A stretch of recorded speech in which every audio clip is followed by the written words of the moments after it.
যাদের pudding perfect হচ্ছে না, আজকের ভিডিওটা তাদের জন্য। আমারও পুডিং খুব একটা পারফেক্ট হতো না, তবে এবার প্রথম আমি এইভাবে পুডিং বানিয়ে আমার পুডিংটা বেশ পারফেক্ট হয়েছে। এই পুডিং এর রেসিপিটা আমার কাজিন আমাকে দিয়েছিল, তো সেভাবে আমি বানিয়েছি। প্রথমে আমি নিয়ে নিয়েছি 4টা হাঁসের ডিম। হাঁসের ডিম দিয়ে নাকি পুডিং বানালে বেশি মজা হয়। এরপর আমি দিয়েছি স্বাদ মতো চিনি।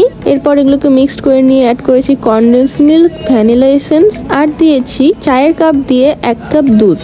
এরপর এগুলোকে ভালোভাবে মিক্সড করে নিয়ে আগে থেকে ক্যারামেল বানিয়ে রেখেছিলাম সেখানে ঢেলে দিয়েছি। দিয়ে মিক্সচারটা এখন আমি চুলায় দিয়ে দিব। পুডিং এর ব্যাটারটা যতদূর হয় তার অর্ধেক পরিমাণ পানি দিয়ে এরপর এটাকে ফুটিয়ে নিতে হয়। তো আমি এভাবে এটাকে আধ ঘন্টার মতো ফুটিয়ে নিয়েছি। আধ ঘন্টা পর এটাকে নামিয়ে নিয়ে এসে দেখুন জাস্ট এটা দেখতে কতটা পারফেক্ট হয়েছে, আর খেতেও এটা অনেক মজা হয়েছিল। ফার্স্ট টাইম আমার পুডিং এতটা পারফেক্ট হয়েছে, অ্যান্ড কনডেন্স মিল্ক দেওয়ার কারণে এর টেস্ট আরও বেশি হয়েছিল।